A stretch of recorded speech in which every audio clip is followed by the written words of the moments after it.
মা, বলছি তুমি ব্যাপারটা লক্ষ্য করলে? সবে পরশুদিন বউ ভাত মিটেছে আর ভাই এর মধ্যে কেমন বউয়ের গোলাম হয়ে গেছে।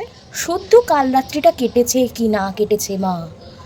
বাপরে, বউ ভাতের দিন সকাল 7টা থেকে মিতালি আর ওর বোন রাত্রে যে ঘরটা শুয়েছিল সেই ঘরে দরজার সামনে চেয়ার নিয়ে বসে আছে।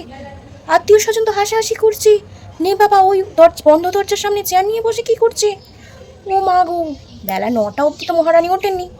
আমি দেখছি যে ভাত কাপড় আছে, বামুনদের পাতে ভাত দিতে হবে, তারপরে বিকালে সুতো খোলা আছে, তারপর আবার 3টে থেকে পার্লার থেকে মেয়েটা সাজাতে আসবে, সন্ধ্যেবেলা রিসেপশন আছে, তো একে একে তো সব মেটাতে হবে, দেরি করলে কি চলবে। তাই আমি মহারানীকে বাপু যেই উঠাতে গেছি অমনি ভাই বলছে, দিদি দাঁড়া দাঁড়া দাঁড়া, একদম মিতুকে ওঠাস না, বেচারাই বিয়ের ধকলে যা ক্লান্ত হয়ে পড়েছে, ওকে একটু ঘুমোতে দে। তখন আমি বললাম, হ্যাঁ রে ভাই, এই যে ভাত কাপড়, বামুনদের পায়ে ভাত দেয়া, তারপরে 3টে থেকে পার্লারের মেয়েরা সাজাতে আসবে, সন্ধ্যেবেলা রিসেপশন, এই ও যদি 9টার সময় ঘুম থেকে না ওঠে তাহলে আর কী করে সেগুলো হবে। তো ভাই তখন আমায় কি বলছে জানো, মিতুকে নিয়েই তো সব অনুষ্ঠান, তা ওই যদি অসুস্থ হয়ে যায় তাহলে অনুষ্ঠান কি করে হবে। ভাবো মা, যে ভাই কোনোদিন আমার চোখের দিকে তাকিয়ে কথা বলেনি, সে বউয়ের সাপোর্টে আমাকে কটাস কটাস করে কথা শুনিয়ে দিচ্ছে। আর তারপর রিসেপশন পার্টিতে কি নষ্টামি কি নষ্টামি। মিতু এই নাও পকোড়া, মিতু এই নাও একটু কফি খাও, মিতু তুমি ফিশ ফ্রাই ভালোবাসো। আরে বাবা, তোর বউয়ের খাওয়া কি পালিয়ে যাচ্ছে নাকি?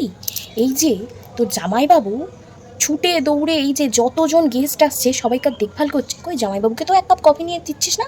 জামাইবাবুর কথা না হয় বাদই দিলাম, পরের ছেলে তো। আচ্ছা মা, ভাই কোনোদিন তোমাকে 1 গ্লাস জল গড়িয়ে দিয়েছে? দেয়নি না?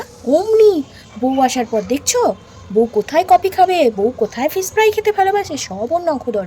আর কাল তো একদম সব কিছু সীমা ছাড়িয়ে গেল। ম্যাগো ম্যাগো, ফুলসজ্জার পরের দিনই তার নাকি পিরিয়ডস হয়ে গেছে। পিরিয়ডস, এটা তো সব মেয়েদেরই প্রতি মাসে হয়, এটা আবার ঠাক পিটিয়ে জানানোর কি আছে? তাও আবার সোজা বলেছ কাকে না স্বামীকে। আর আমার ভাইও বটে বাবা, যেন বউয়ের কি দুরারোগ্য রোগ হয়ে গেছে, সোজা চলে গেছে ওষুধের দোকানে, সেখান থেকে প্যাড, একটা এত বড় চকলেট, 4-5 প্যাকেট চিপস, সে কি কাণ্ড। তারপর তো সারা সন্ধে মহারানী আর বিছানা ছেড়ে উঠলেন না, ওনার নাকি পেটে ব্যথা করছে, গা বমি দিচ্ছে।